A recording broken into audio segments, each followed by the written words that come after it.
and the prophets thereof divine for money. They out there divining for money. I'm going to give you money. You're going to get it. That's a glory seed. And the Lord is going to bless you with a glorious house afterward. Y'all ain't hearing me. You know how these pastors be talking, bro? All these Christian pastors about the bag. You pull up to their church, you like, God dang, bro. You got a backyard with a shed? We have to be laser-like focused. Because we going to be redeemed without money. And the Lord going to give us just enough to defend ourselves till he come and redeem us.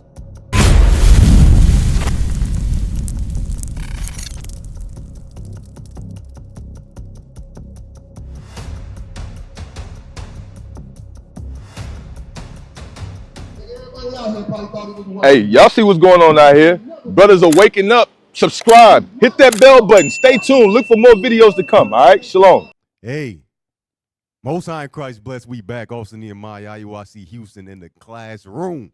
Hey, all praise to the Most High. Another class, you know what I'm saying? All praises. Keep teaching. Hey, if the Lord put the spirit on you, go hard with that spirit. You know what I'm saying? Don't try to hide it. Don't say, I don't know. Anything you could do, try to maximize it. You know what I'm saying? As long as I got the opportunity, I'm going to teach classes. I mean, it is what it is. Hey, the name of the class is called I Get Money. I Get Money. I ain't talking about 50 Cent either. I get money. Y'all going to see the pros and cons of finances as we go through the class, right? And hopefully you could draw something to it, you know what I'm saying, from it and apply it to your life or subtract it from your life, right?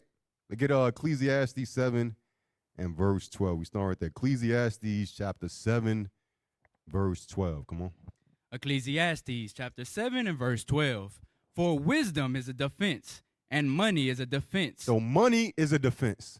We need money. You know what I'm saying? We need money. And the truth in our personal lives, it's a system that we're in that it's a necessity to us to have finances to handle certain things, right?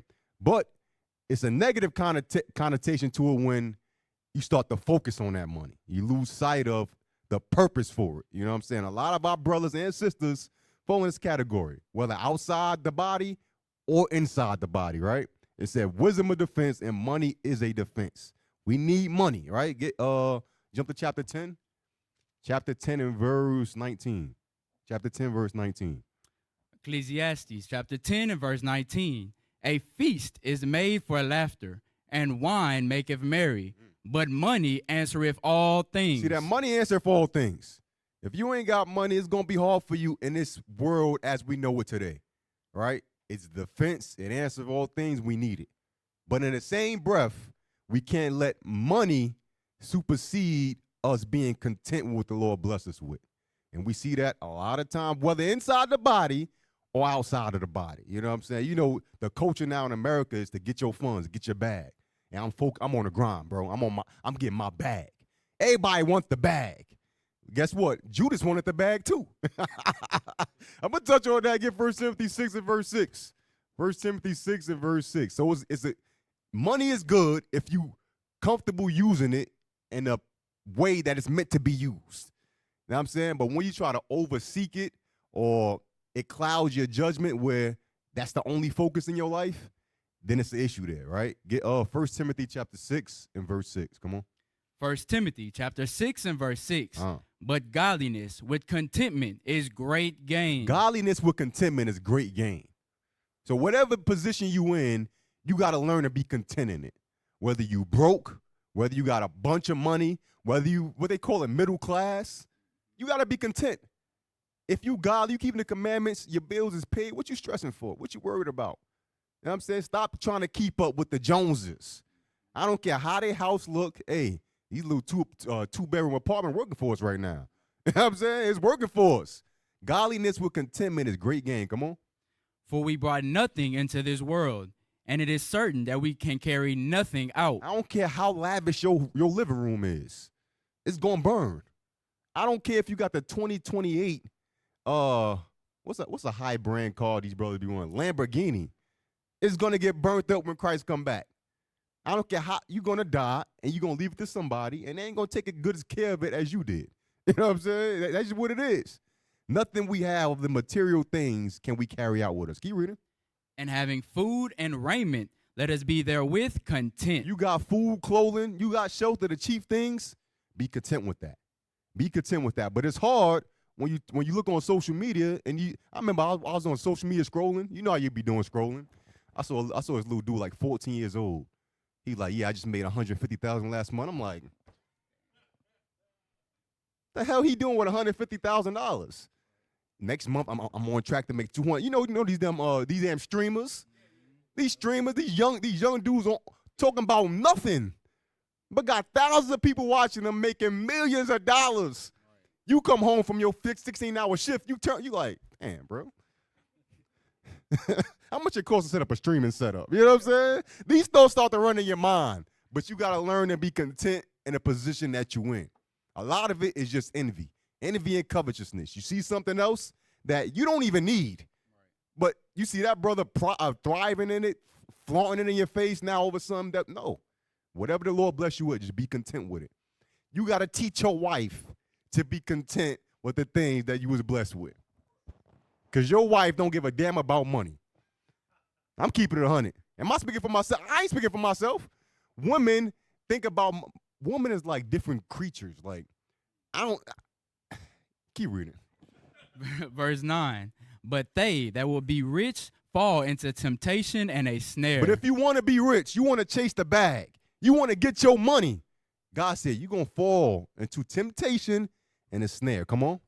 And into many foolish and hurtful lusts, which drown men in destruction and perdition. And many foolish lusts and temptations come with having an abundance of finances, abundance of money.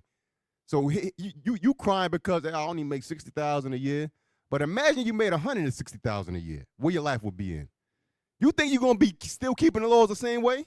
Nope, you won't. Sometimes the Lord keeps you broke to keep being able to serve Him. We gotta understand that though. Keep reading. For the love of money is the root of all evil. The love of money is the root of all evil. The love of not money in itself, because we read in Ecclesiastes, it's a defense and an answer of all things. But when you start to covet and love that money, that's the root of all evil. Keep reading. Which while some covet after, they have erred from the faith. And when you covet after money, you're going to err from the faith. Come on. And pierce themselves through with many sorrows. And you see that spirit amongst all these Christian pastors nowadays. All these Christian pastors about the bag. You pull up to their church, you like, God damn, bro. You got a backyard with a shed. You got 1,000 parking spaces. Bro, helicopter. Yeah, you got a chauffeur. Hey, play that first clip. I'm gonna show you what I'm talking about. This is when money becomes a detriment rather than a defense. Play that first clip. I, Roberta McCoy, given faith and stand in unity with the vision of perfecting church of sowing this seed of $1,000 plus $235 and receiving the blessings to come to all that participated. Now that's only $1,200. Yes. Y'all not listening to what I'm saying. If you have 1,000 plus 1,000. Okay. Damn. Well, I'm gonna work on the other 800. Well, that ain't what I asked you to do.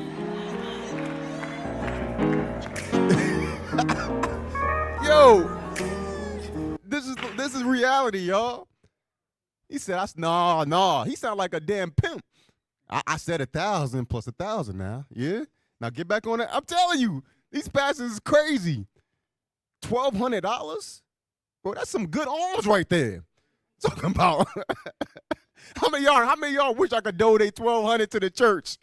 He said, no, I need 1,000 plus. She said, I'll work on 800. He said, you're not listening to me. That's when it becomes the root of all evil. He's trying to run his bag up. Because none of that money that they giving is going to go back into the church. They're going to go right into his pockets. Play the next clip. These pastors is crazy, y'all. Watch this. Everybody in here to get a glory seed. Hurry, get a glory seed. Get a glory seed. Empty your checking account out. Damn. Empty it out.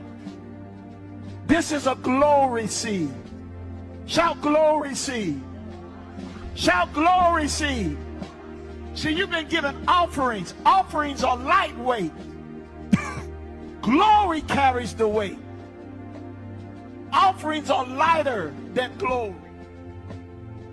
Get the glory seat. Come on, quickly. Don't even hesitate. Get it, pop up right now. There's folks that got 25,000. There's folks that got 10,000. Your count has 10,000. Empty the whole thing. Damn. Oh, Lord, we haven't heard it on this fashion before. I said empty the whole thing. Bro, some have coveted after, fall through admit. That's the root of, bro, he said empty, you got 25,000. Empty the whole thing. He created own strange doctrine. Give me a glory seed. You give me 20, you empty your account, that's a glory seed. What are you talking about? What scripture is that? What are you talking about? But our people go in there, especially these women, and they'll give them glory seeds. And then he'll give them another seed. And get Jeremiah 6, Jeremiah chapter 6, verse 13. These pastors are ridiculous. And guess what? We got to expose the wickedness of these pastors. Because they playing with God's people. And God going to hold them accountable if they don't repent. Read that. Jeremiah chapter 6 and verse 13. For from the least of them, even unto the greatest of them, everyone is given to covetousness. God said from the least even to the greatest, they all given into covetousness. Wanting something that ain't yours. Lusting after something that ain't yours. Come on.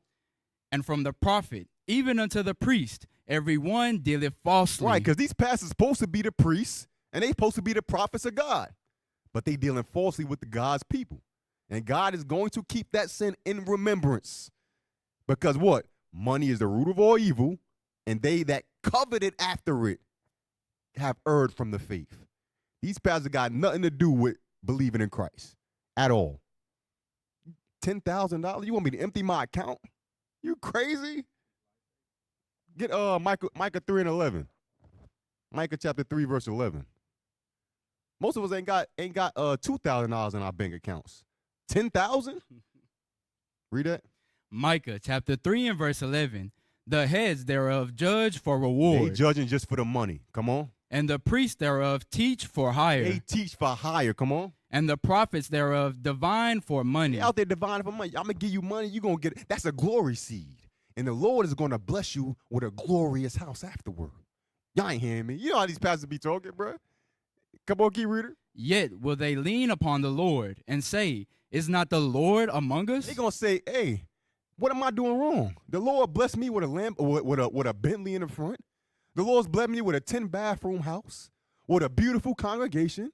You trying to say, I ain't of the Lord? Look at all the Lord did for me. No, Satan did that for them. But our people don't understand that Satan can bless you too. So they just think because this brother in this position and he has all these material items that the Lord is dealing with him. That don't mean that. That means he is a false prophet seducing God's people.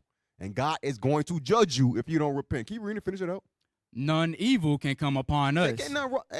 If I was doing bad now, how can we afford a $3 million congregation? If I was doing bad, y'all ain't hearing me. Hey, play the next clip. Play the next clip. Will bring it up to this dude Pastor crazy. Rockmore, Bishop, and you will get your release in Jesus' name. Everyone else get $200. I want you to do it, women, especially who've had a difficult moment and get in the center aisle. I will not beg, but I will not stop till there's 30 there as fast as possible. Hurry in Jesus' name. You that are watching by social media, you are involved as well. Somebody shout hallelujah. None but women. I hear the person, in order for me to get this 10,000, I got to go to a special account. I don't care where you got to go.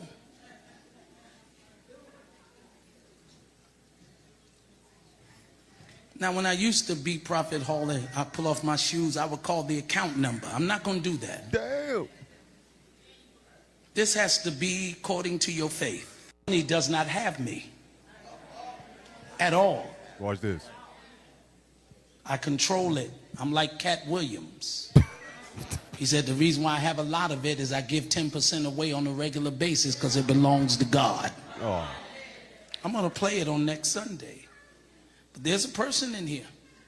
You sold that within 90 seconds. It should be less than that. God said, I'm going to show you my face. Whoa. And I'm going to show you who I am.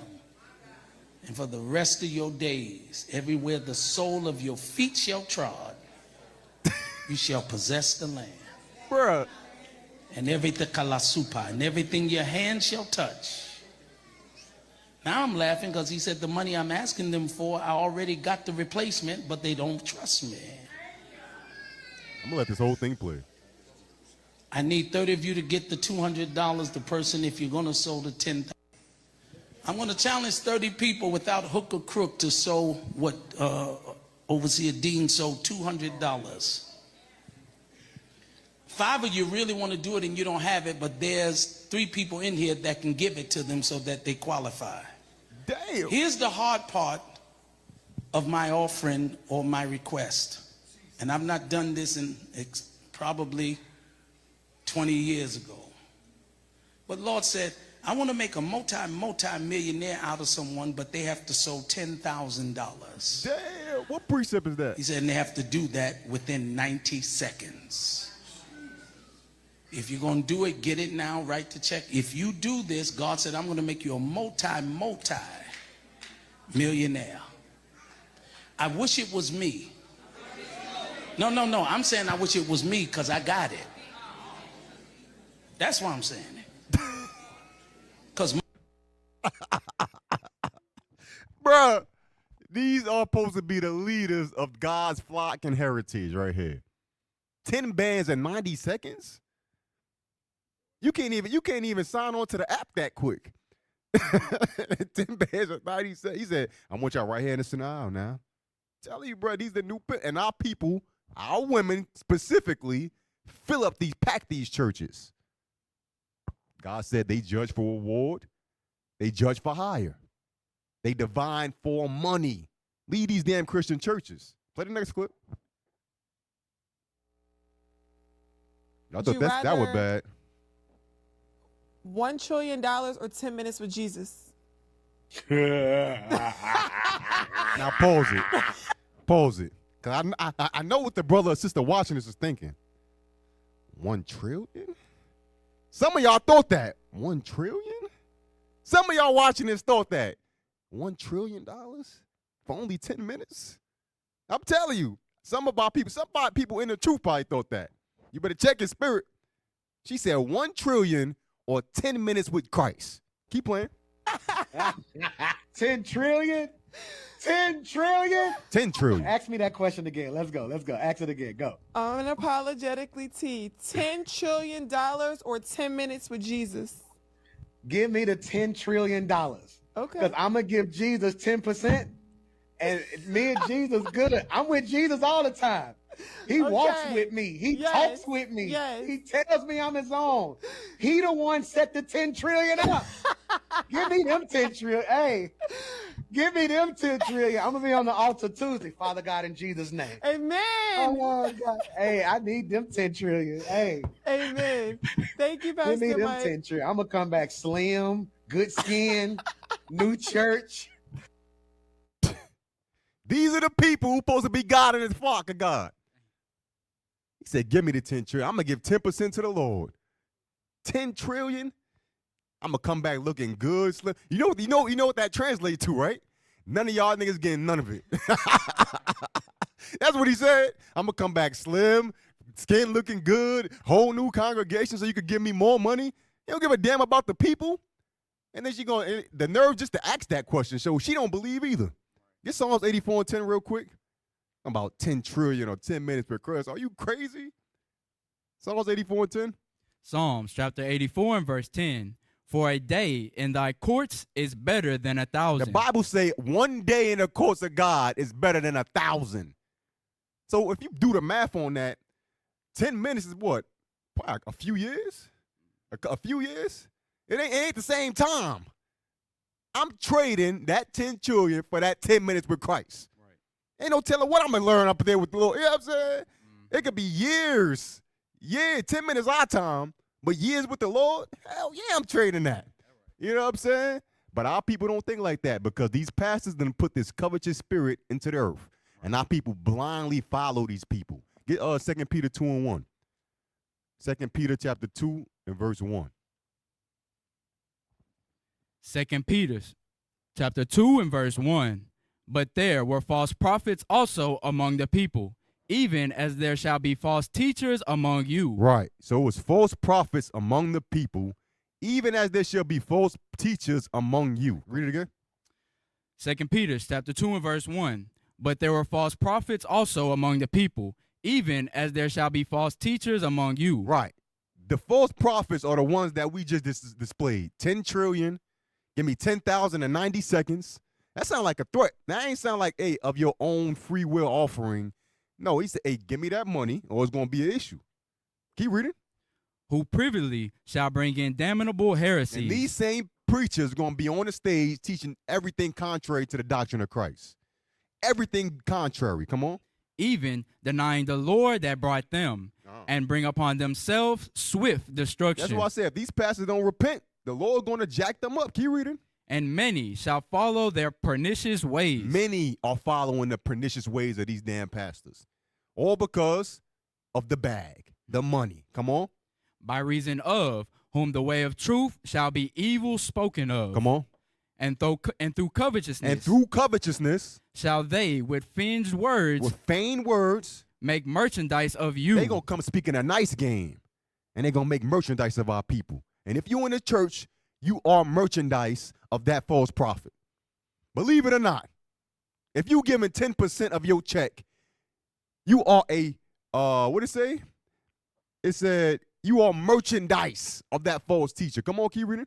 Whose judgment now of a long time lingereth not, and their damnation slumbereth not. Their damnation ain't far off from them if they don't repent. You got to leave the Christian church if you want to serve the Lord. Because all they're going to teach you is how to get money, how to get the bag, and how to get your money and your bag. And you're going to leave out there broke. How many pastors you see pulling up in Bentleys, all these type of foreign cars? You're like, God damn. Hey, when is going to be my turn, Pat? You know the Lord will work in mysterious ways. All you got to do is pray to him, and won't he do it? Won't he do it? Get, where we at? 2 Timothy, jump to chapter 3 and verse 1. 2 Peter, chapter 3 and verse 1. No, give me 2 Timothy 3 and 1. I thought we was in Timothy already. 2 Timothy chapter 3, verse 1. Yes, sir. 2 Timothy, chapter 3 and verse 1. This know also, that in the last days perilous times shall come. In the last days is going to be perilous times on this earth. Come on. For men shall be lovers of their own selves. Covetous. They're going to be what? Covetous. Covetous. Jump down. That's the only word I wanted in that verse. Jump down to verse 5. Verse 5.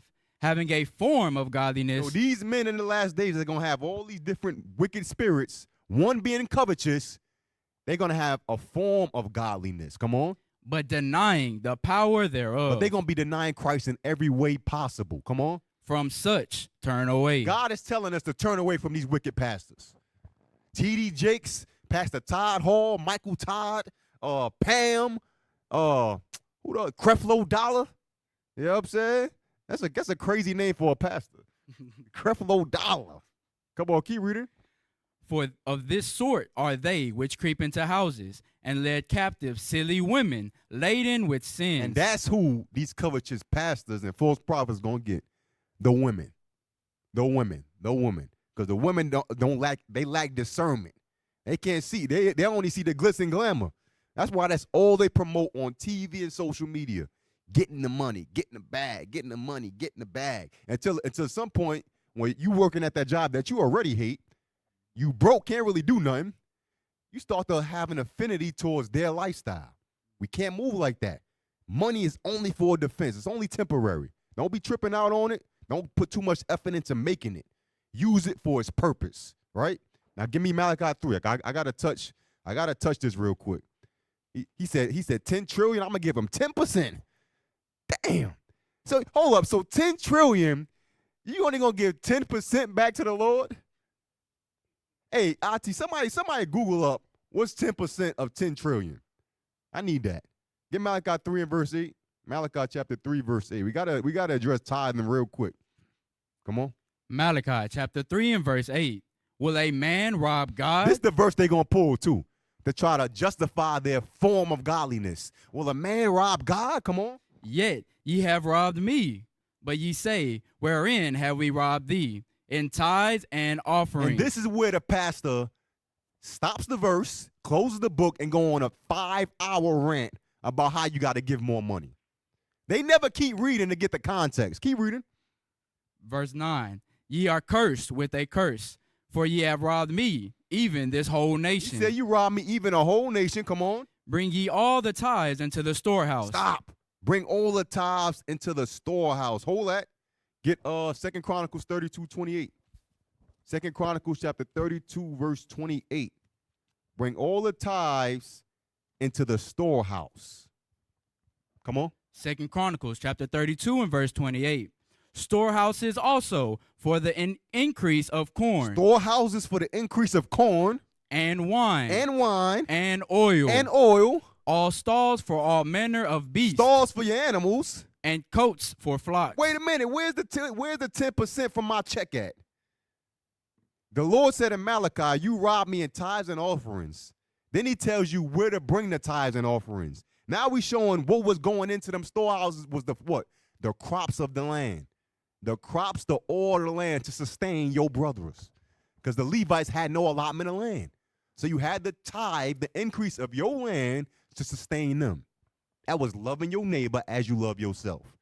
But the pastors then polluted that and used that and said, you see, we ain't in the olden days now. That translates to 10% of your check. But when you read throughout all the Old Testament, they had something called shekels. They had money. So if he meant money, he would have said, give me 10% of your money. So don't try to misuse the scriptures, you Christian wicked pastors, man. I'm telling you, bro. Hey, go back to Malachi. Malachi 3, verse 10 again. Malachi chapter 3 and verse 10. Bring ye all the tithes unto the storehouse, that there may be meat in my house. That they may be meat, meaning food. Come on. And prove me now herewith, saith the Lord of hosts, if I will not open you the windows of heaven. Why? What's the windows of heaven? It's talking about rain. Why would rain? Now keep reading. Finish it out. And pour you out a blessing. Why would it be a blessing for the windows of heaven to be open? Because if you don't have no rain, you have no crops. That's why it's a blessing. This is still going into tithes and offerings. Has nothing to do with money. Keep reading. That there shall not be room enough to receive it. Right. He said, I'm going to give you so much rain. You're going to have so much abundance of food. You ain't going to have room to store it. But bring that 10% to sustain your brothers. Keep reading. And I will rebuke the devourer for your sake. I will rebuke the devourer. Hold that. 2 Chronicles 7 and 13. What's a devourer? I will rebuke the devourer for your sake. Come on, 2 Chronicles 7:13. 2 Chronicles chapter 7 and verse 13. If I shut up heaven, that there be no rain. That's still going into the windows of heaven. Come on. Or if I command the locusts to devour the land. To do what? To devour the land. That's the devourer. The Lord will send these certain pests to destroy your crops.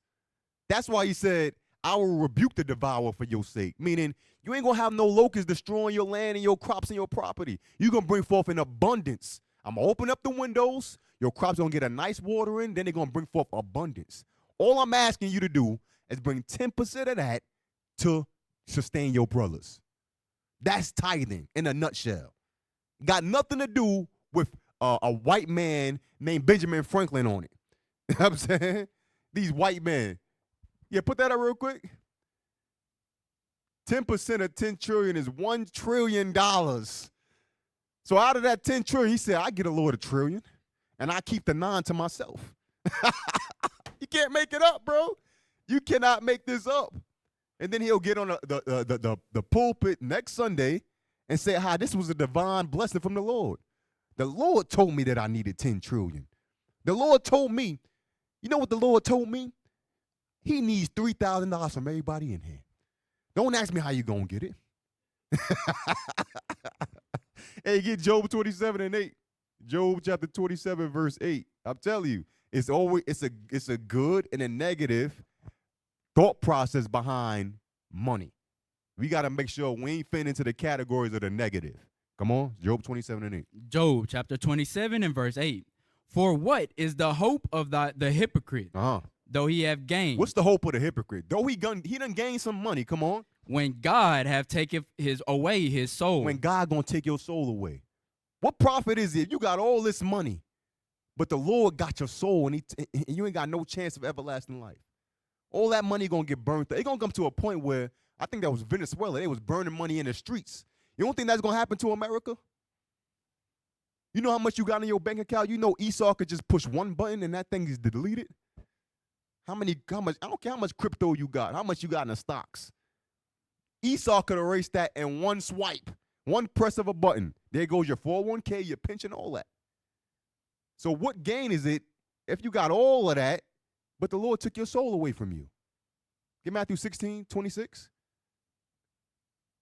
Matthew chapter 16, verse 26, because Christ quoted Job when he said this. Come on. Matthew chapter 16 and verse 26. For what is a man profited if he gain the whole world and lose his own soul? You gain the whole world. Meaning you got land over here, you got a property over here, you got the diamond encrusted chains, you got the rings, the earrings. I remember what stupid rapper they said they bought 365 different cars. One car for every day of the year. I think that was Lil Wayne in them. They said, how they talk? Hey, whoa there. I got a car for every day, different day of the week. Yeah, that makes no sense. You know, you don't even want to go out every day. So what? 365 cars for every day, one for different. That makes no sense to me. It's hard even uttering it because it makes no sense. But some of our people are so caught up on material things that the Lord is going to take their soul away from them in the process. I'm going to show you what I'm talking about. Finish it up. For what is a man profited if he gain the whole world and lose his own soul? Or what shall a man give in exchange for his soul? What can you exchange for your soul? Just really ask yourself that. What are you willing to exchange for your soul? The answer should be nothing. You know what I'm saying? Because the Lord has it, and he can either bless you with condemnation or everlasting life. That's the only two options. Don't let the material things to distract you and push you into the negative aspect or the negative side of things. It said, what you going to profit you if I take your soul, but you gain the world? Get John 12. John chapter 12, verse 3. I'm going to show you an example of a brother that this happened to. John chapter 12, verse 3. Come on. John chapter 12 and verse 3. Then took Mary a pound of ointment and spikenard, very costly, and anointed the feet of Jesus. So Mary took some expensive ointment and she anointed Christ's feet. Come on. And wiped his feet with her hair, and the house was filled with the odor of the ointment. Come on. Then said one of his disciples, Judas Iscariot, Simon's son, which should betray him. So here comes Judas in the cut watching. Come on. Why was not this ointment sold for 300 pence and given to the poor? Because we always read this in Matthew 26. But we never go to John to get the vantage point and see who really was saying this. This is Judas' covetous self, right? Keep reading. This he said, not that he cared for the poor. He didn't care about the poor, talking about, hey, we could have gave this to the poor. Come on. But because he was a thief and had the bag. Because he was a thief and what he had? And had the bag. Judas had the bag.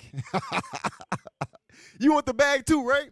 Judas had the bag. Come on. And bear what was put therein. So Judas he held the money. But he had a covetous spirit. You like, damn, why would the Lord put him over that office? He gave him a chance to fix it and to be like, you could honestly be like, hey, Lord, I battle this. I don't think you should put me over this. I got a covetous spirit.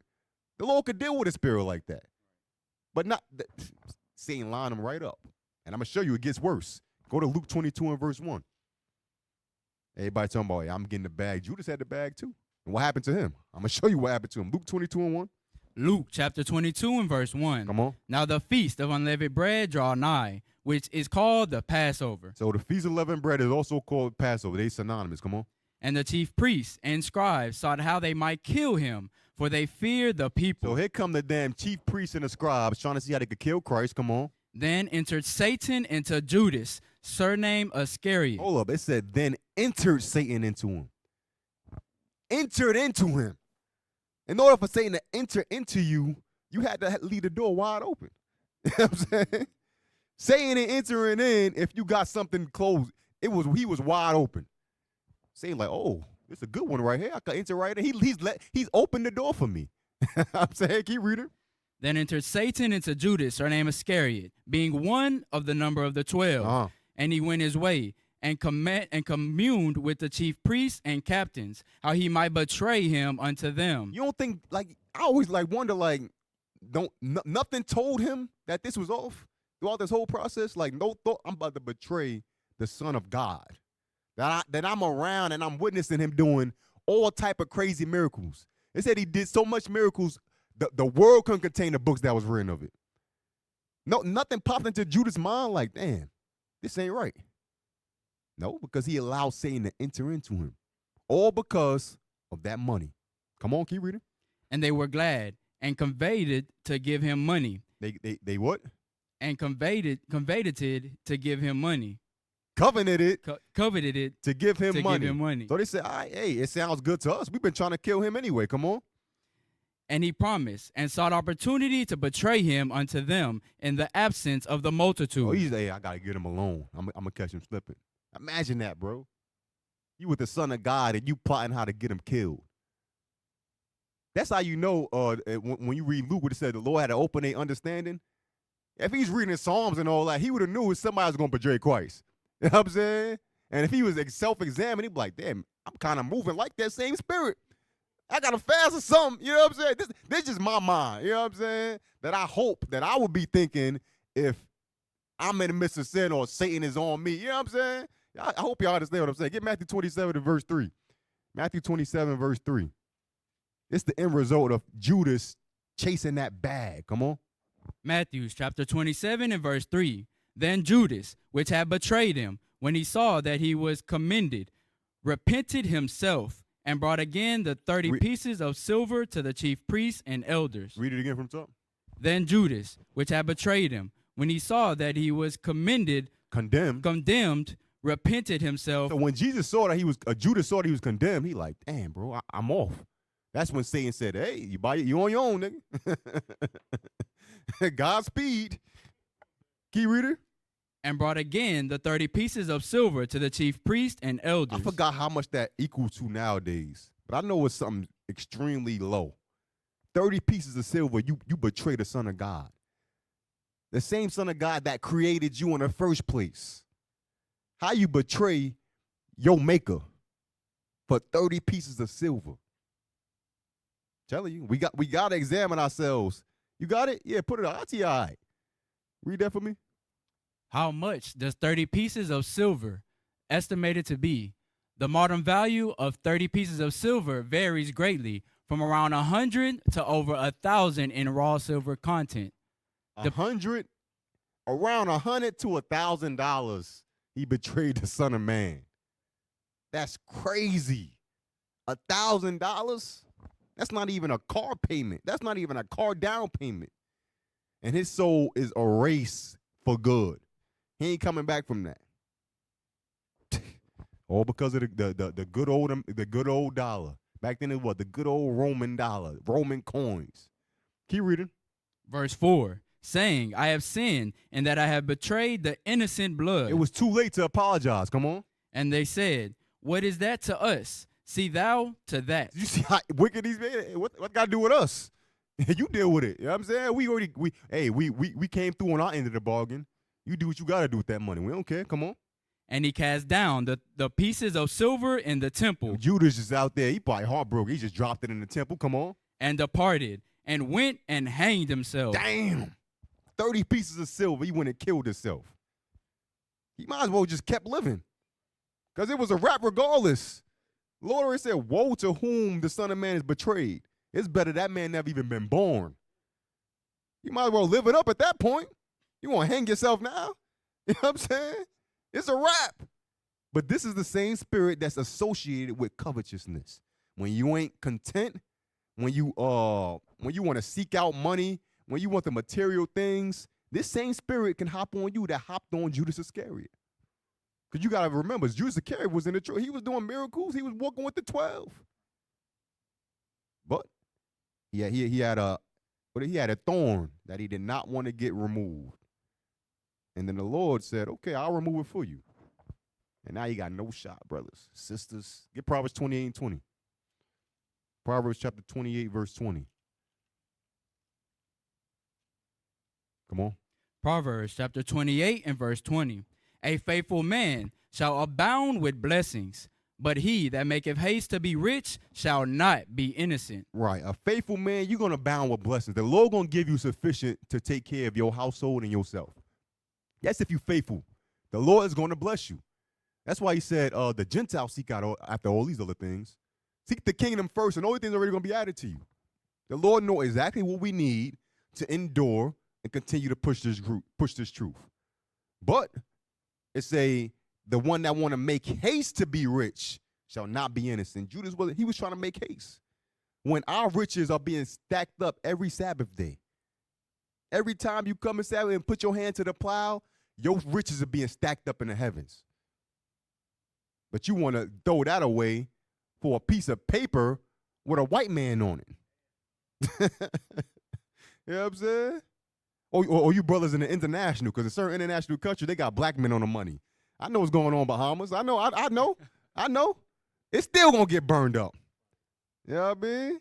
Get 2 Maccabees 10:19. Ain't no white man on my money, Ak. Okay. Okay. 2 Maccabees chapter 10, verse 19. 2 Maccabees chapter 10 and verse 19. So this is when we was going to war with Esau. We had Esau dead to rights. They up in a castle already, right? Maccabees, they're gonna show you what he did. Come on, read. 2 Maccabees 10 and verse 19. Maccabeus left Simon and Joseph and Zacharias also. Zacchaeus also, and them that were with him, who were enough to besiege them. So he left a few men and said, hey, y'all sufficient to besiege this tower. When they come down, we gonna kill them. Come on. And departed himself unto those places which more needed his help. So he said, hey, y'all can handle this. I'm gonna go over here and handle this stuff. They need me more over here. Come on. Now they that were with Simon, being led with covetousness. Being led with what? With covetousness, were pursued for money. Read it again. Now they that were with Simon, being led with covetousness, were persuaded for money. They were persuaded for some ends. These is the number one enemy to God and the nation. We got them in a tower, besieged them. Nothing getting in or out. They're going to have to come out that tower, and we going to slaughter them. But then they said, hey, we give y'all a little bit of money, just let us go. Come on. Through certain of those that were in the castle, and took 70,000 drachms. Drachms, whatever that. Come on. And let some of them escape. 70,000 drachms. And let your enemies walk free. 30 pieces, 70 pieces, $1,000, $100, and let your enemies walk free. Come on. But when it was told Maccabeus what was done, he called the governors of the people together and accused those men that they had sold their brethren for money. So when they took that money, he said, nah, they sold their own people out. That's what happens. He said, you sold your own brethren for money. Judas tried to sell Christ for money. Come on. And set their enemies free to fight against them. So he slew those that were found traitors and immediately took the 2 castles. They died for that money, just like Judas did. For what? That covetous spirit. That covetous spirit to have you doing strange and unusual things for a piece of change. Y'all know the saying. Want to do something strange for a piece of change? I guess Sirach 10 and 9. I'll be sure what I'm talking about. Sirach chapter 10, verse 9. And if this is you coveting after money, check your spirit. You'd be surprised what you'll do when a white man dangle a couple dollars over your head. Sirach 10 and 9. Sirach chapter 10 and verse 9. Why is earth and ashes proud? There is not a more wicked thing than a covetous man. The Lord said, ain't nothing more wicked than a covetous man. Man that ain't content, always wants something more. Ain't nothing more wicked than that. Keep reading. For such an one sitteth his own soul to sell, because while he liveth, he casteth away his bowels. His brother or sister will cast their bowels away for some cash. Play the clip. Play the clip. Keep going. Count out loud. Count out loud. 6, 7, 8, 9, 40, 41, 42. Keep going. Keep going. 7, 8, 9, 1, 2. Keep going. Keep going. Don't treat everybody up. Your buddy up suck. Certain men would set their own bowels to sell. They would say cast for where they bowels. Meek Mill supposed to be the hard Philly tough gangster out there bunny hopping for the white man. Play the next clip. Y'all know this one. So this is what really happens with Peter, Evie, Kanye. What we do on our way to a Vogue event. Ribs and French fries. Yeah. Play it again. Maybe y'all didn't catch it. This Negro is holding the plates as they eat in the vehicle. Play it again. And his so-called wife was recording it. She knew what she was doing. Look at his face, though. So this is what really happens. Holding a plate. Peter, Evie, Kanye. What we do on our way to a Vogue event. Ribs and French fries. Yeah. You got to ask yourself, what was recording worthy in that car right there? Why would she record that? She was straight up humiliating him. Straight up humiliating him. That's something like who plate you really out around here holding? Your kids? That's crazy. You know how degraded that is as a grown man to be holding two grown man plates in a car like this? Certain men, what it say? Cast up away they bowels for that damn money because they covetous. Play the next clip. I got a bunch of these. This is the new one. Your character makes a few remarks throughout the film about having a relationship with other men in the film. So I wanted to ask, how gay is the Roman Empire? The entire empire, or I actually kissed a man in the film, but they took it. They cut it. I think they got chicken. I was going to ask because I just heard about the Paul and Pedro forehead kiss that apparently got cut from the movie. I'm not sure about that one, but yeah, I kissed the guy full on the lips, and I guess they weren't ready for that yet. But you was ready though, right? Said I kissed a man full on the lips. Certain men cast away his bowels. They said if they own soul for sale. I know what y'all thinking, not Denzel. King Kong ain't got on me. But the white man do. I know what y'all thinking. The Equalizer. He'd be like this. 7 seconds. He said the same thing when we went and kissed that man on the lips. I know what y'all thinking, bruh. Y'all like Denzel, he the only one that know they all cast their bowels for sale. At some point, you got to play the game. Put the next clip. Remember, in the clip I just played, he said, I kissed a man full on the lips. Now watch this when he caught out of bounds with his wife. 25 years later, this movie makes a big return. You are a part of it. How long is this joint? Why did you want to do it? Because you asked me. I mean, you know, it's Ridley Scott. Yeah, you let it run. You let it run. There's no, because he asked me. Simple as that. Yeah. And a good script, very good script. Yeah. Mm-hmm. We see you do things in this movie we haven't seen you do in a little bit. Like, you're wonderful in everything that you do. You're wonderful in everything that you do. Thank you. When they talk about Oscar buzz, at this point in your career, how do you process that? Let's let it happen first. Well, the buzz is nice, you know, but, you know. Yeah. No, I didn't want to say what I was going to say. It had to do with buzz. Go ahead. I'm looking forward to seeing you on Broadway. I love seeing you return to the stage, playing Othello in a role that you played when you were 22 at Fordham University. That's correct. I think I know the part a little bit better now, and I'm looking forward to it. Just wait for it, y'all. It's coming. Rehearsal. You love being on stage. I love it. Yeah. That's where I feel like it's really the work is born. That's the actor's medium. You know, film is a director's medium. I should have fast forwarded this joint. Medium. Big headline about a certain scene, a kiss that was omitted from the movie. Why do you think they did that? It wasn't even a big deal, really. I mean, I that's about what it was. Balls! You know, you see how this thing go, bruh? Now it turned into just a peck. You could take it off. But with the other girl, he said, I kissed them full on the lips. They were chicken. They were scared. But now he get caught slipping with his wife. It's just a peck. It was simple. It was nothing. Denzel, stop playing games, brother. Certain men will set their soul for sale, cast away their bowels. I'm telling you, just for some money. Play the last clip I got. Come on. Hold up, but I gotta preface this. It's something called Dubai Porta Potty Princesses. If y'all don't know what that is, sisters fly to Dubai, and they let these damn Arab men, thank you, I'm about to say something wild, defecate on them and urinate on them for money. They make them have sex with animals, do all type of crazy stuff to them. And say, here, hold 50,000, hold 100,000. I was looking for a clip all day on the way here. I could not find the clip I wanted. So I had to settle for this. Come on, play it. Dubai porta potty, what's my praise? Like, hold up. Rewind it. Now I just told you what Dubai porta potty means.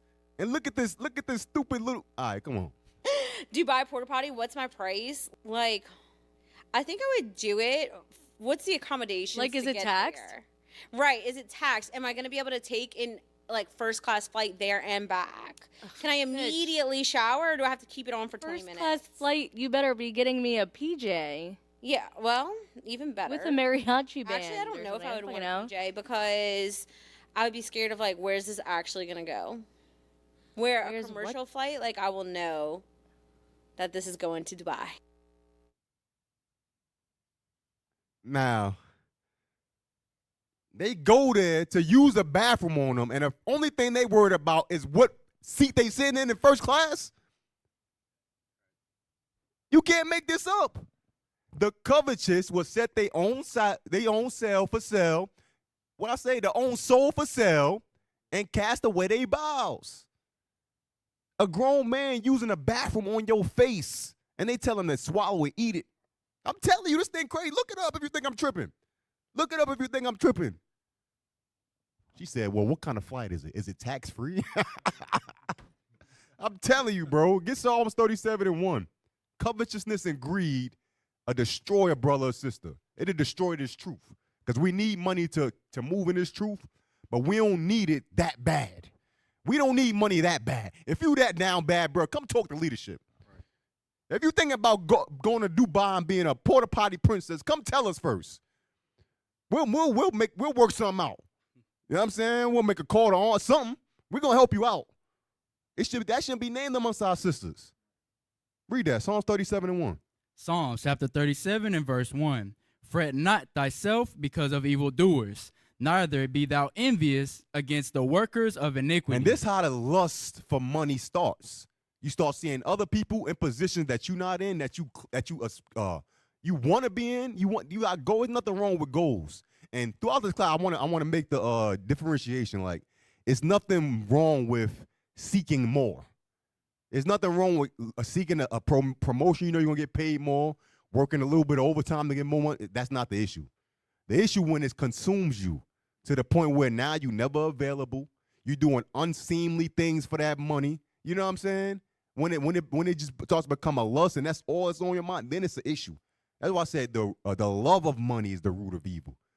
But if you subscribing to do better for your family, it's nothing wrong with that. So as I'm going through this, I pray you able to make the differentiation for what I'm saying, right? Get Proverbs 23 and 17. Proverbs chapter 23, verse 17. Proverbs chapter 23 and verse 17. Let not thy heart envy sinners, but be thou in the fear of the Lord all the day long. Right. That envy drives some of our brothers and sisters to make stupid comments like, I'll let somebody use the bathroom on me if I'm getting a first class flight. Or I kissed them full on a list, but they were too scared to put it in the movie. It's crazy. Get Sirach 9 and 11. Don't let these entertainers, these movie stars, these damn social media streamers, don't let them get to your head. The Lord got you where he wants you for a reason. Yeah, you broke.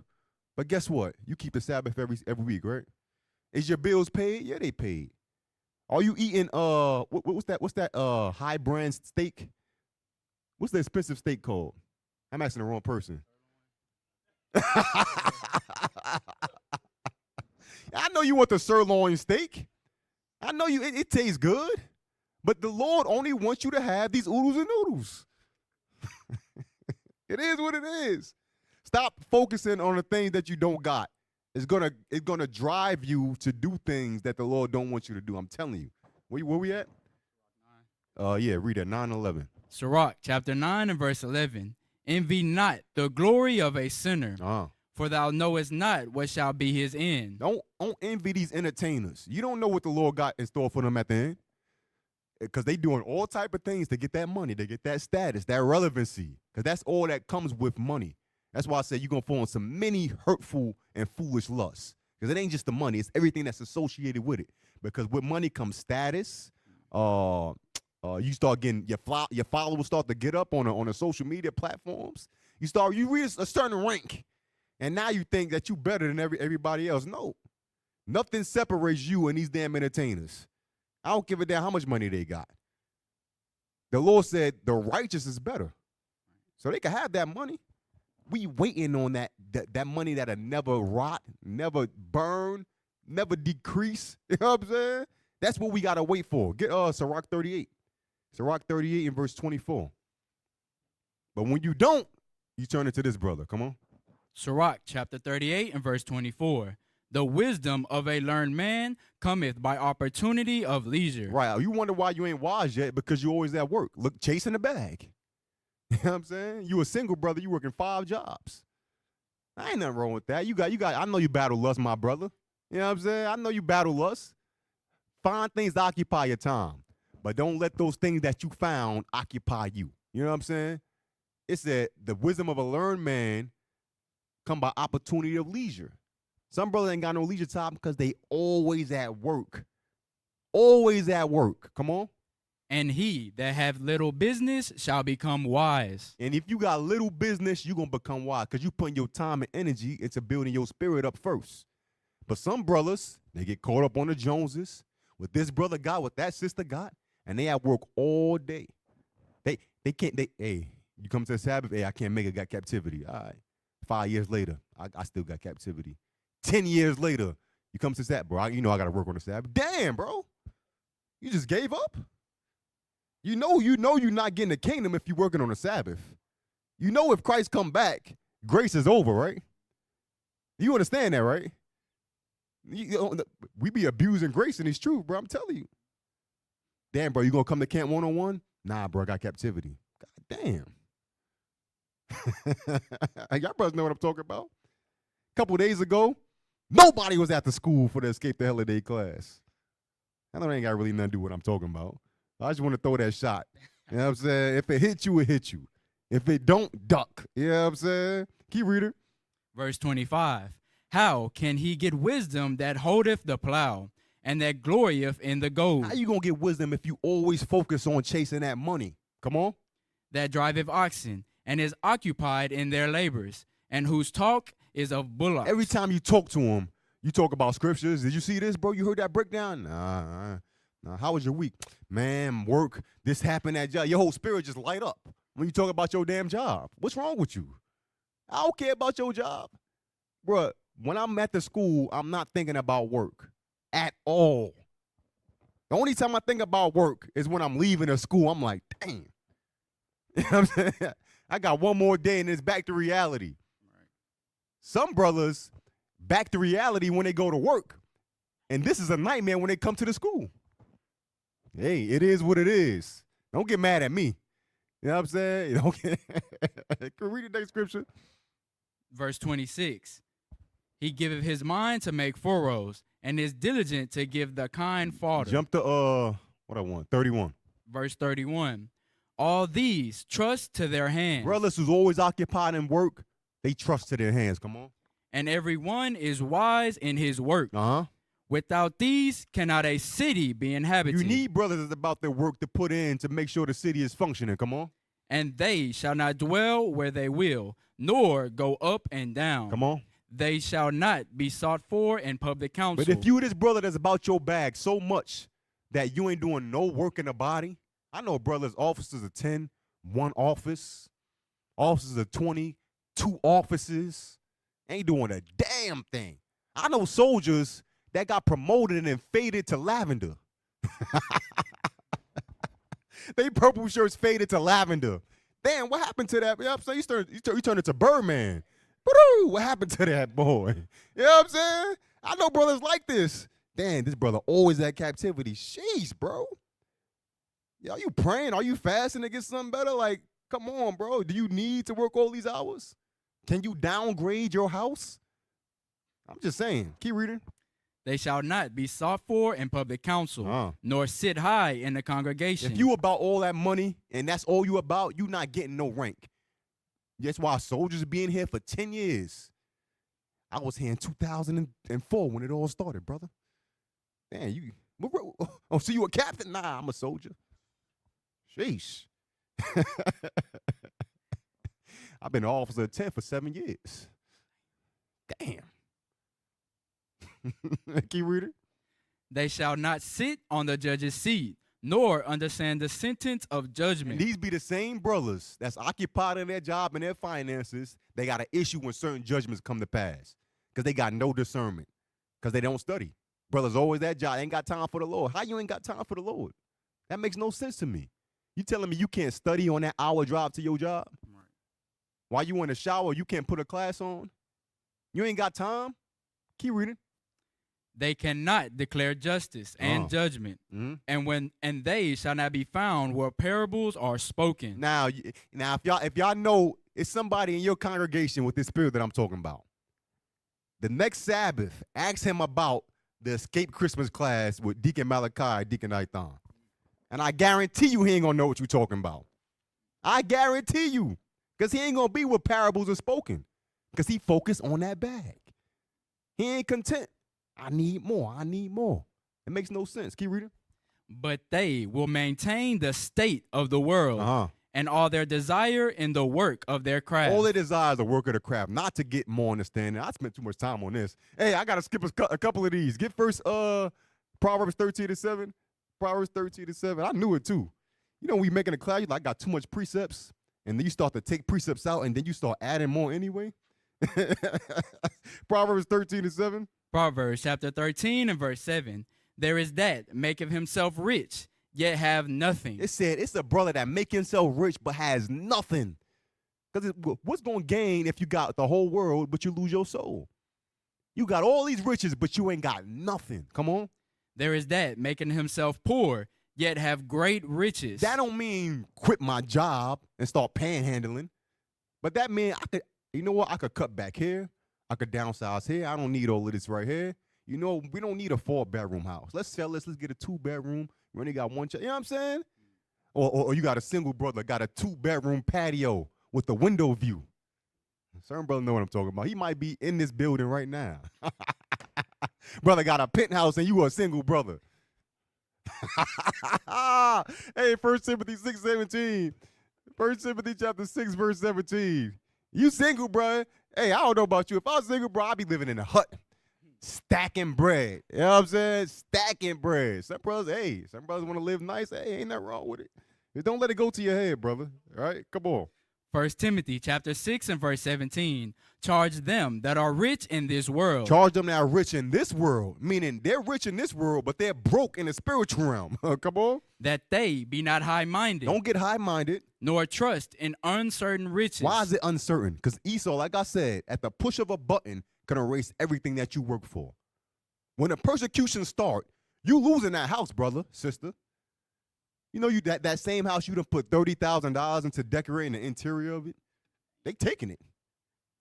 What you gonna do? That's gonna be a stumbling block for a lot of people. They possessions. My Lord, but we just decorated this thing. All they asking us to do is give us the names of all the leadership and their houses. That's it. They're not saying they're gonna hurt them. I'm telling you, bro, you gotta watch these women. You know what I mean? I'm telling you. You rich in this world, don't get high, don't trust in them uncertain riches, come on. But in the living God, who giveth us richly all things to enjoy. But we got to trust in the Most High. Get Proverbs 11:28. I'm going to have to speed through a lot of this. Proverbs 11, verse 28. Proverbs chapter 11 and verse 28. He that trusteth in his riches shall fall. You trusting in riches, you going to fall because they uncertain. Come on. But the righteous shall flourish as a branch. And when you righteous, you going to flourish as a branch. Give me Luke 12. I know I had too much precepts when I put the class together, bro. This is crazy.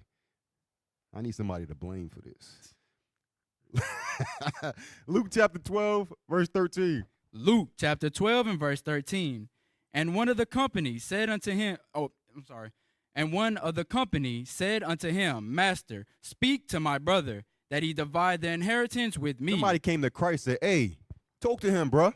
You know what I'm saying? We got an inheritance. I need you to speak with him so we can divide this thing. Come on. And he said unto him, Man, who made me a judge or a divider over you? Christ said, man, who the hell made me a judge over you? You know what I'm saying? Keep reading. And he said unto them, Take heed and beware of covetousness. He said, beware that Christ caught the spirit off rip. Hey, beware that you got a covetous spirit. Beware that. Come on. For a man's life consisteth not in the abundance of the things which he possesses. The things that you possess don't define you. Your character defines you. Your application defines you, not your bank account. Got to beware of covetousness. Because I'm telling you, it's easy to get wrapped up in it. It's easy. Social media has destroyed the minds of our people. And it's still trying to destroy our minds even in the truth. Get Luke, jump down to verse 32. Verse 32. Fear not, little flock, for it is your Father's good pleasure to give you the kingdom. It's God's pleasure to give us the kingdom. The kingdom going to be paved with golden streets. And you worried about a damn a golden wrapped BMW. You know what I'm saying? The street's going to be crystal. You can see your reflection in it. And you worried about the material things you got. Come on. Sell that ye have and give alms. He said, sell what you have and give on. That don't mean if you broke, sell the little. No. If you got abundance, hey, sell that and give to the poor, the more needy. Come on. Provide yourself bags which wax not old, a treasure in the heavens that faileth not. Come on. For where no thief approacheth, neither moth corrupteth. He said, hey, you're going to provide yourself bags that never fail, never wax old, never get corrupted. Come on.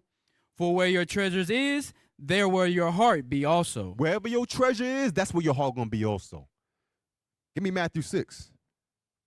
And some brother's treasure is the white man's pleasure. Some brother's treasure is the white man's pleasure. And you know how I know that? Because they don't give no damn alms. Uh-oh. Some rank men don't give no alms at all. But you in a $300,000 house, living good, but you don't give $1 to the Church of Christ. You know who you are. You know who you be. Damn, do I have one Matthew 6? Now I got to skip this. Hey, give me Sirach 29. Give me Sirach 29 and 12. Yeah. Damn, hold up. Do I want Matthew 6? Come on, Sirach 29, 12. Sirach chapter 29 and verse 12. Shut up alms in thy storehouses, and it shall deliver thee from all affliction. Right. We supposed to give alms. We have to give. This is where the positive side of money comes in, where it becomes a defense and answer of all things. When we give and we have enough sufficient, so when that brother go on hard times, that sister go on hard times, we could take from that abundance and help that brother or sister. That's the positive side of it. But it can't be positive if you never donate anything. A lot of people was cheering for the land blitz, but they ain't give $1 to it. Uh-oh. Jump to chapter 3, verse 30. Sirach 3 and 30. Sirach chapter 3 and verse 30. Water will quench a flaming fire, and alms maketh an atonement for sins. I would say alms make an atonement for sins. Alms make atonement for sins, and you ain't giving none. Brothers and sisters, it's crazy. But yeah, you got the newest pair of shoes on. You just upgraded your car. You know what I'm saying? You done bought you some land, bought you a house, living good. Come here every Sabbath. The most alms you give is the plate after the Sabbath. You be here every new moon, freeloading. I'm joking, man. I'm joking.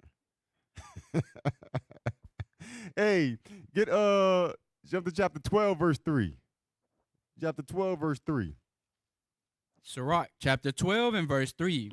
There can no good come to him that is always occupied in evil, nor to him that giveth no alms. The Bible said no good gonna come to if you don't give alms. Some brothers is cheap as hell. I gotta call a spade a spade. Play the next clip. Some brothers cheap like this. Come Come on, play My that. father always knew what everything costs. That's $1.09 in the trash. That's $2 on fire. That's 49 cents of spilt milk dripping all over my table. Somebody gonna drink this milk. Some brothers is cheap as hell, bro. You know what I'm saying? Some brothers is cheap. I confess my faults. That was me. You know what I'm saying? That was me, bro. You know what I'm saying? Bro, I go to the supermarket with my rib. She'd be like, how much you think this is going to cost? I'd be like, $349. We get up to the counter, bro. It'd be $349. Or he'd be like, how you knew that? I'm like, hey, you know what I'm saying? I had to break out of that. I ain't above this. I had to break out of that. I had to, hey, money is only good for what it's good for. You know, don't put too much stock in it. It comes, it goes. As long as you got the chief things, all praises to the Most High. You able to give whatever you could give to help the body, all praises to the Most High. You know what I'm saying? Don't put too much stock into the money. You know what I'm saying? Counting every cent. You know what I mean? Get Sirach 40 and 24. Sirach chapter 40, verse 24.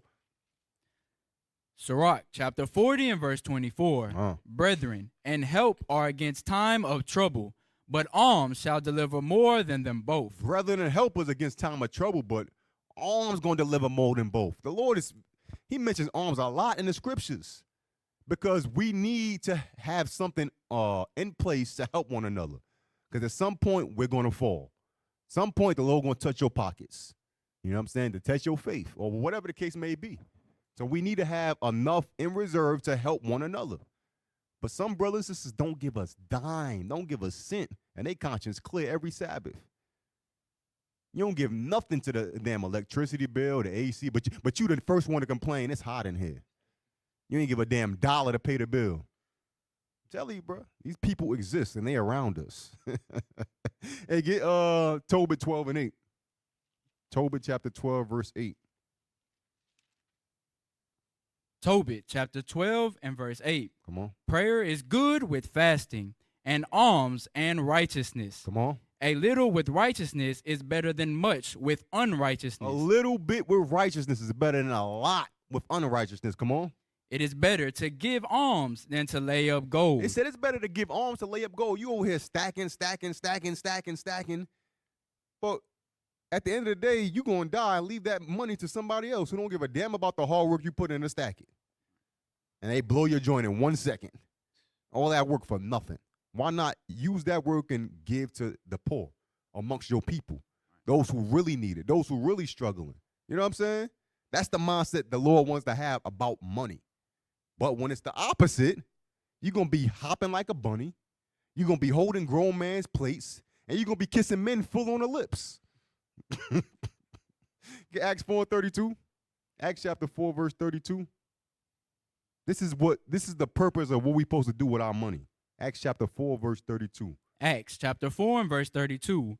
And the multitude of them that believed were of one heart and of one soul. We got to get to this point where we one heart and one soul knit together. Come on. Neither said any of them that aught of the things which he possessed was his own, but they had all things common. Right. We got to get to the point where we're like, none of this is mine. This is for my brother. This is for the body. You see a lot of brothers be having charitable spirits, open up their houses, or you know that brother, that sister in the body that's always like that. You're like, man, that's a good spirit. We all got to channel that same spirit. Keep reading. And with great power gave the apostles witness of the resurrection of the Lord Jesus, and great grace was upon them all. Neither were there any among them that lacked. Imagine none of us lacking in a body. It starts with the mindset of us being of one heart. And what it say? One heart and one soul. Come on. For as many as were possessors of land or houses sold them and brought the pieces of the things that were sold. The prices of the things that were sold. So this don't mean you got only one house and you selling it in Britain. No, that's not what I'm talking about. It's people that had an abundance. They had extra houses. They had extra land. They had acres. They said, yo, this ain't just for me. I don't need 3 houses. Let me sell those 2. And I'm going to bring that for somebody else. You know what I'm saying? Keep reading. And laid them down at the apostles' feet. And distribution was made unto every man according as he had need. And they took that and they brought it to their leaders. But some brothers don't look at leadership as their leaders. So they try to hide their money. Nah, I ain't giving them my money. I don't know what they're going to do with it. Well, you be seeing what the leadership is doing with it. 40 acres we just got. Right. 40 acres. You see where the money going, and you still ain't giving none. But you say you believe up in here. Okay. Okay. Hey, I'm going to have to skip that whole section. Sirach 29 and 10. Sirach chapter 29 and verse 10. Sirach chapter 29 and verse 10. Uh. Lose thy money for thy brother and thy friend. Right. And, come on. My bad. I know I threw you off. Come on. And let it not rust under a stone to be lost. Sometimes you got to lose money for your neighbor and your friend. It is what it is. You got to help out. You got to support one another. You know what I'm saying? You ain't got to wait till, hey, man, you know how many brothers you could help and nobody ever know about it but the Lord will know it? You know what I'm saying? There's many ways you could help, financially or physically. I'm gonna show you what I'm talking about. Keep reading. Lay up thy treasure according to the commandments of the Most High, and it shall bring thee more profit than gold. Right. Lay up your treasure. What it say? Lay up your treasure according to the commandments of God. That's the money that we supposed to be stacking up. Not the money to buy a new car or a new house or a new toy or something that's going to depreciate the moment that you get it. You know what I'm saying? Money, let money do what it's supposed to do. Defend you and answer things, get you out of tough situations. And that's it. Don't put no more stock into it.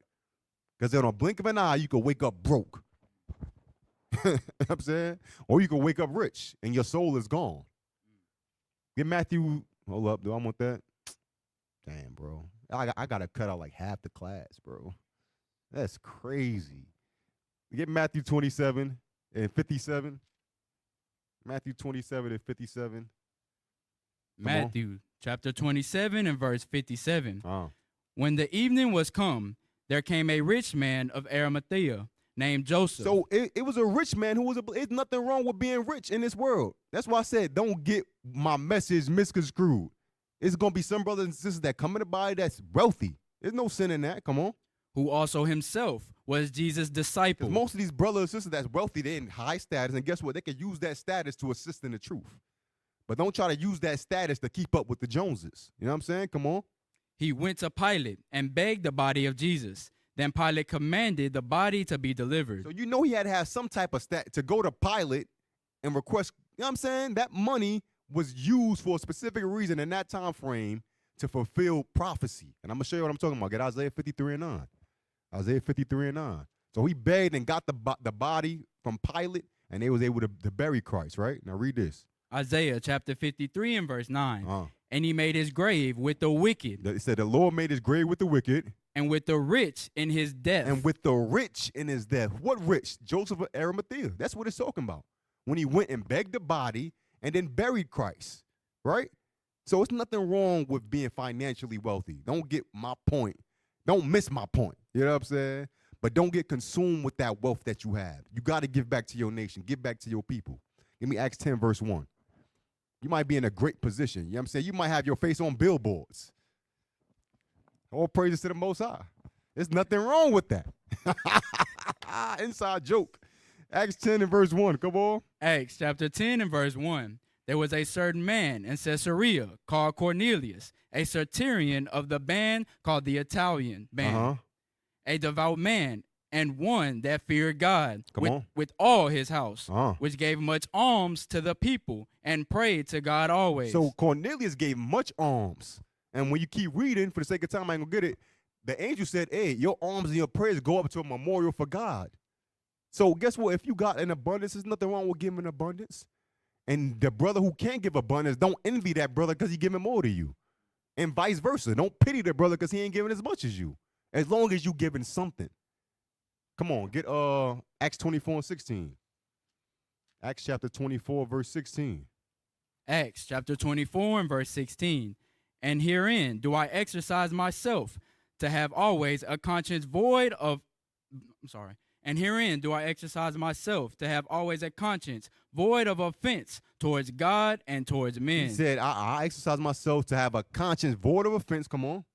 Now, after many years, I came to bring alms to my nation and offerings. So you telling me the prophet Paul came and he paid alms too? But you can't pay no alms? Paul gave alms to what people? Why you got your hand in your pocket for? All of a sudden, your debit card don't work. The Breeze link don't work. Send me the link again, brother. Damn, my phone, I ain't got no service. But on the way home, you stopping at McDonald's. You know what I'm saying? I'm just saying, bro. I was just saying, some of y'all ain't gonna even buy no food for the National Food Fundraiser. But you're gonna be on a new moon though, getting that free plate. You know what I'm saying? I'm telling you, hey, if it hits you, it hits you. You know what I'm saying? I ain't talking about nobody specifically. Hey, get Acts 9:36. Acts chapter 9, verse 36. Acts chapter 9 and verse 36. Now there was at Joppa a certain disciple named Tabitha. Now, what if you in a point where you really broke and you literally don't have enough money to give? I know it's brothers and sisters in that situation where you really want to give, but you just really don't have anything to give, right? That's fine. Watch this. Come on. Which by interpretation is called Dorcas. This woman was full of good works and alms deed, which she did. So Tabitha was full of good works and alms deeds that she did. If you ain't got no money, it's fine. Make sure you an asset in the body in some way. I don't care if you cleaning up the bathroom. I don't care if you sweeping and mopping. I don't care if you putting the chairs up. Bring some type of value to the body. If you just has a nice spirit, you're going to be remembered for that. Ain't nobody going to trip. Yeah, I know she was on hard times, but guess what? That brother and sister had a good spirit. You know certain brothers and sisters in the body that got great spirits. You know what I'm saying? You just see them, you're like, damn, that's a good brother or sister. And the little thing that they do that gets overlooked every Sabbath, when it's taken away, we be like, damn, bro, where that brother or sister at? He used to do that. I mean, sisters bring little bags of candy, whatever the case you might do. Them little things go a long way. So if you ain't got finances, okay, use your body to become that alms. You know what I'm saying? Do something and be making commendable and rememberable amongst the people. And the Lord will remember you, and he'll spark the remembrance of everybody else. So if you ain't got money, cool, but be of some value within the body. Keep reading. Verse 37. Well, I'm going to skip this. Hold up. I got to skip the whole thing. Hey, get Luke 21. But when you read on, Peter brought her back to life because of all the good deeds that she did. She was making sweaters, right? Oh, I'm tripping. She was making coats. She was making garments. And people remembered her for those works. And she got raised back to life. Come on, get Luke 21 and 1. Yeah, come on. Luke chapter 21 and verse 1. And he looked up and saw the rich man casting their gifts unto the treasury. Yeah, rich men giving abundance. Come on. And he saw also a certain poor widow casting in thither 2 mites. And he said, of a truth I say unto you, that this poor woman hath cast in more than they all. So the rich was casting in abundance, but this poor woman gave only her last. Come on. For all these have of their abundance cast into the offering of God, but she of her penury have cast in all the living that she had. When you look up the word penury, it means extreme poverty. So she came extremely poverty and still was willing to give the little that she really even didn't have probably.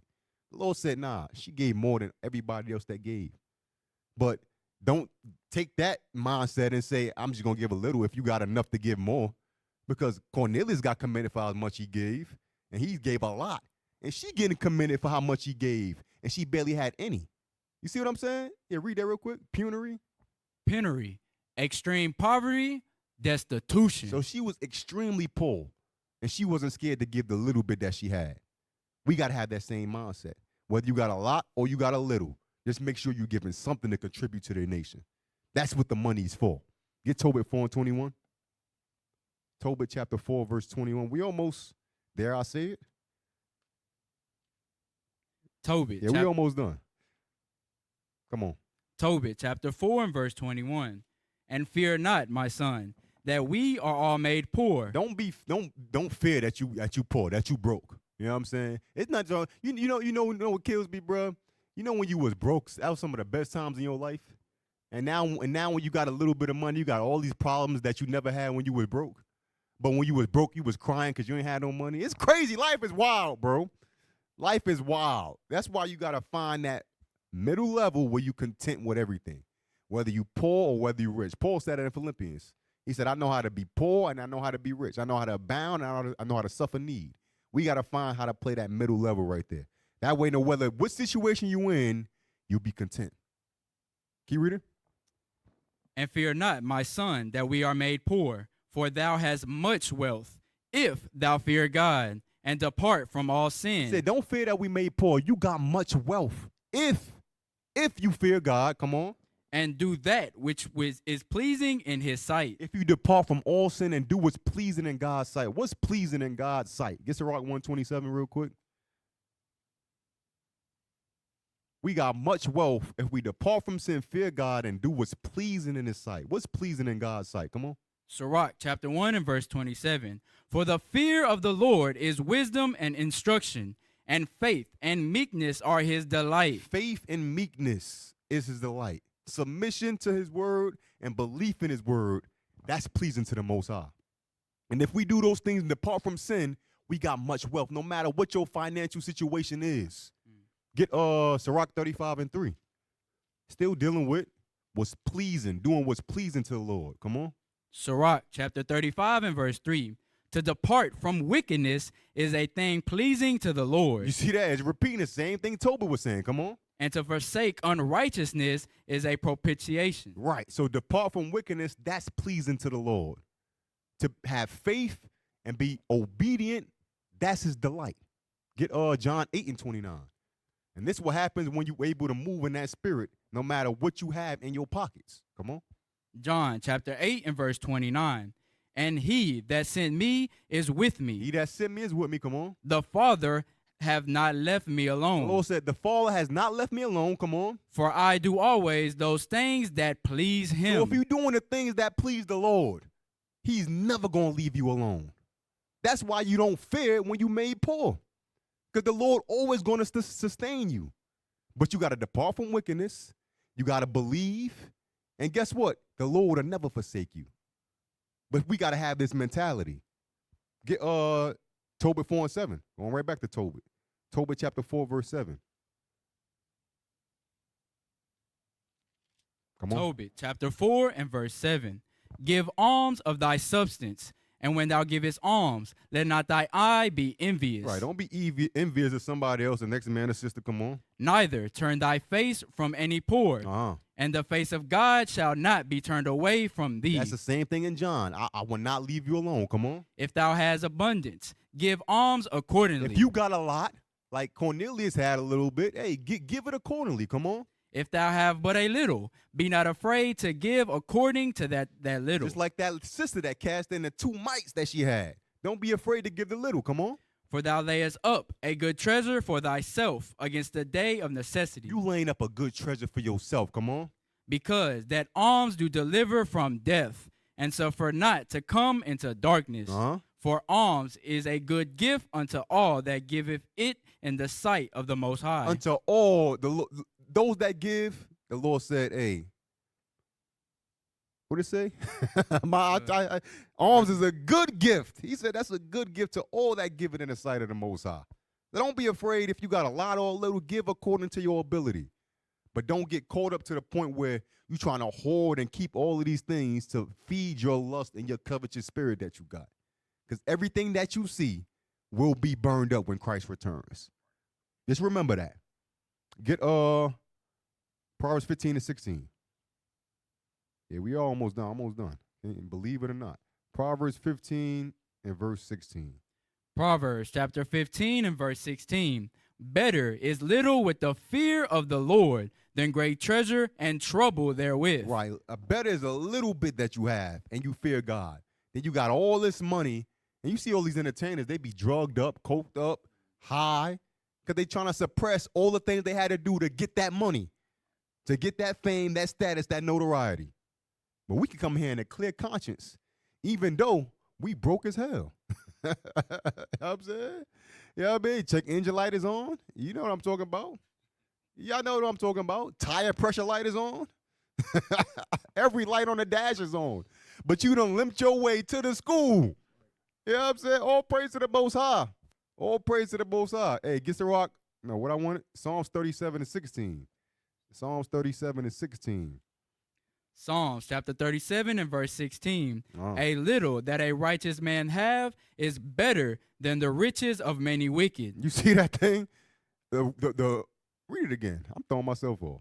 A little that a righteous man have is better than the riches of many wicked. The little that the righteous man has is better than the riches of the wicked. Right. So why are you tripping about how much money you got? Why are you tripping for? The Lord gonna sustain you. But like I said, that don't mean to seek more, have goals. That don't mean that. I don't mean to seek a higher paying job, a higher paying position. There's nothing wrong with that. But in the same breath, whatever the Lord bless you with, just be content with it. Play that clip, that last clip. There's a book that was written not too long ago. It's called The Revolution Will Not Be Financed. The book talks about why African people haven't made more progress in the modern era because we're still dependent on European capital to fund our initiatives and institutions. It needs to be all black or it will never work for us. Yeah. Your enemy will never finance your independence, but we are too greedy for white money to understand that reality. That's some heavy point. That's a heavy point from Umar. You know what I'm saying? I know he be calling some crazy stuff, but hey, he be having some good points. Get Isaiah 52 and 3. He said your enemy will never finance your independence, your revolution. Money is not going to deliver us up out of here. It'll defend us. It'll answer all things in certain scenarios, but it's not going to deliver us. Read that. Isaiah chapter 52 and verse 3. Come on. For thus saith the Lord, ye have sold yourselves for naught, and ye shall be redeemed without money. God said, I'm going to redeem you without money. He don't care if you rich, poor, in between. You're going to be redeemed without money.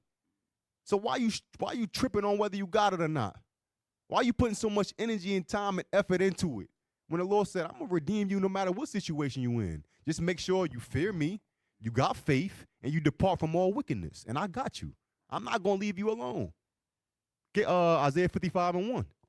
So if the Lord telling us that we ain't going to be redeemed without money, we should focus on attaining something that's more valuable than riches. And I'm going to show you what I'm talking about. Isaiah 55 and 1.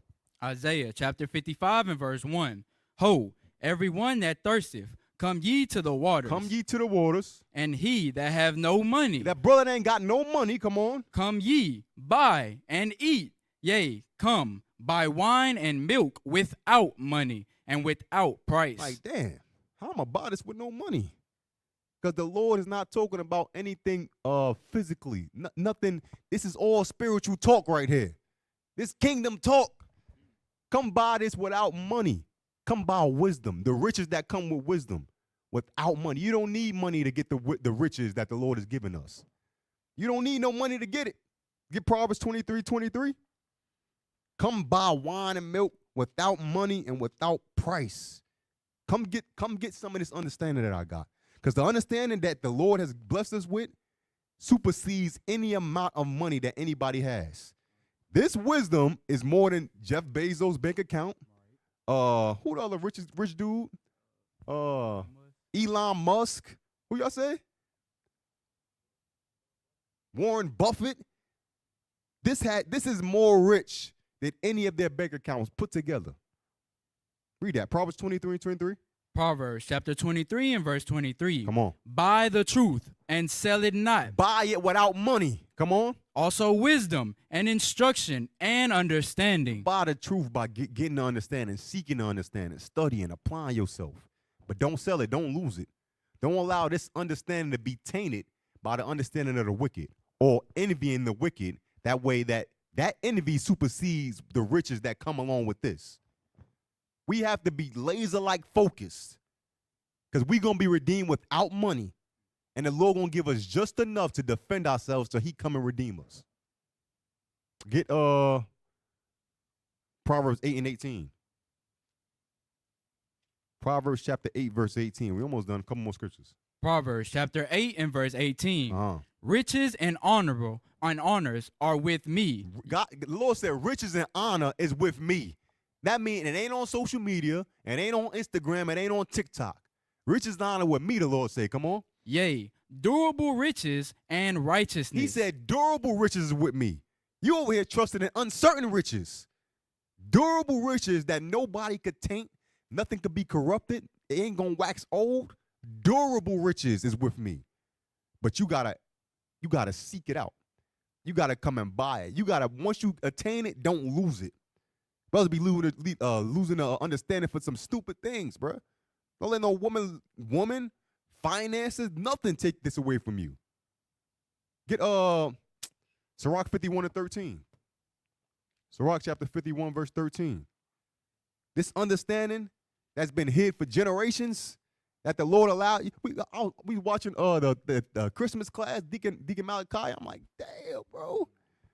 Like, sheesh. And not only that, it's like we hearing it and we able to understand what he's saying. Ain't no amount of money that can equal up to that.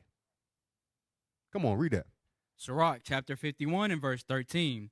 When I was yet young, or ever I went abroad, I desired wisdom openly in my prayer. So wisdom is the topic in this. Jump down to verse 25. Verse 25. I opened my mouth and said, buy her for yourselves without money. He keeps saying it. Come buy wisdom without money. Come on.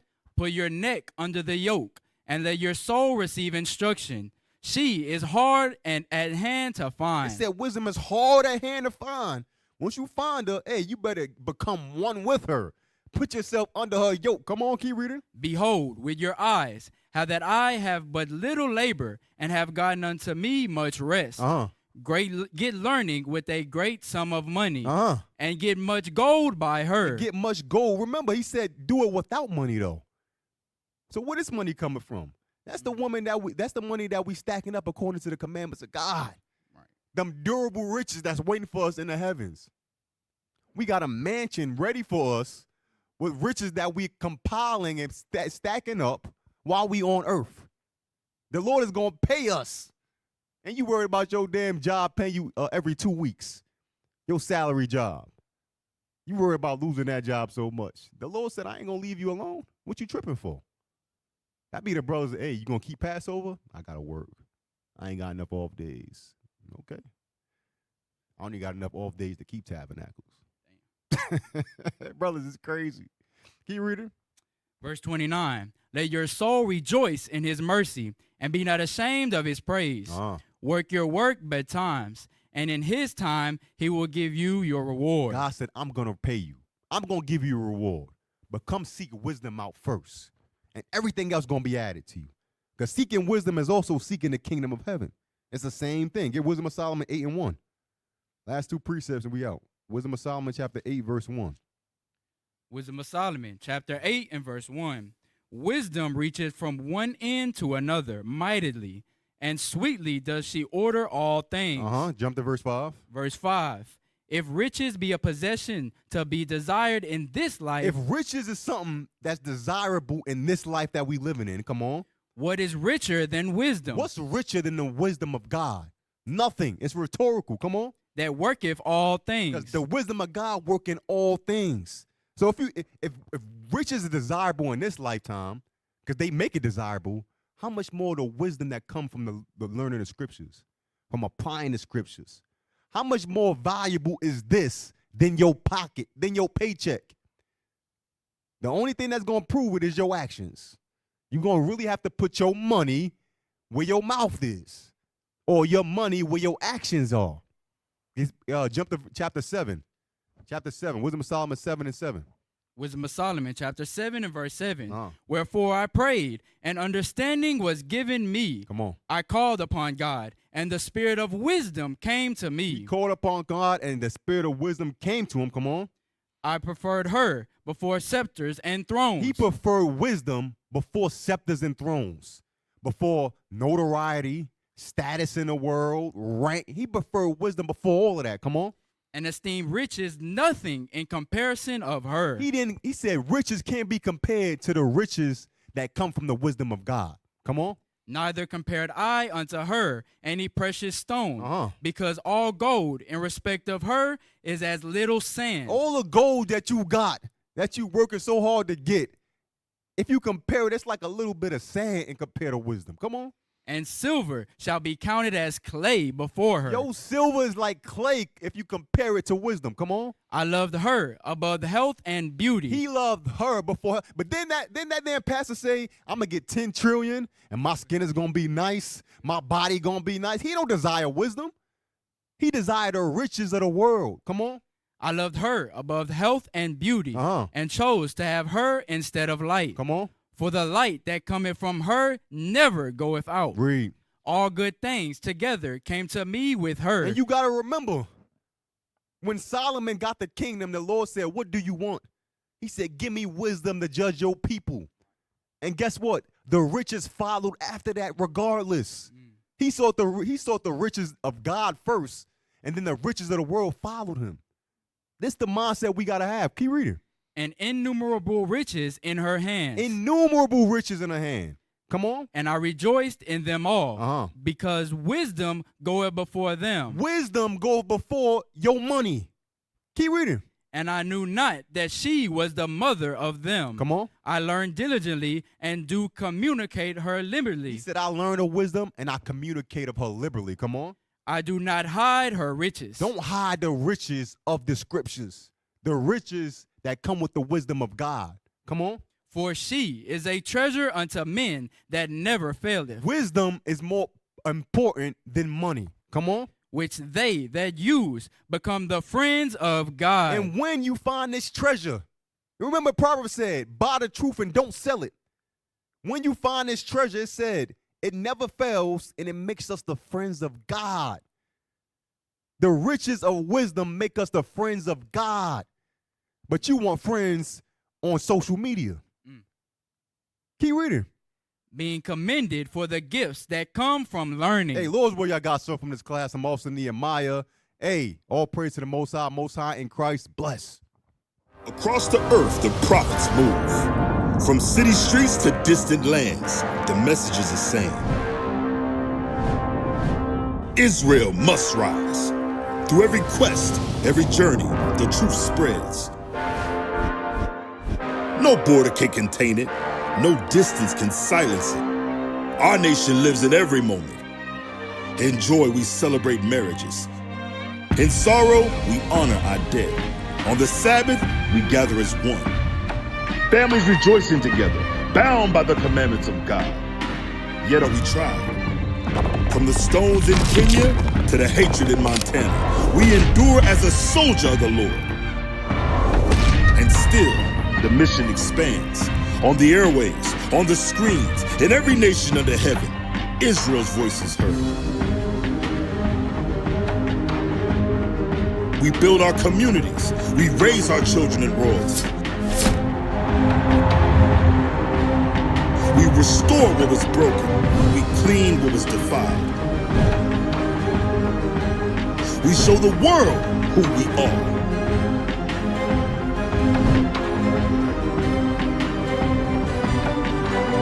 This is Israel united in Christ. Nation in motion. Nation endures.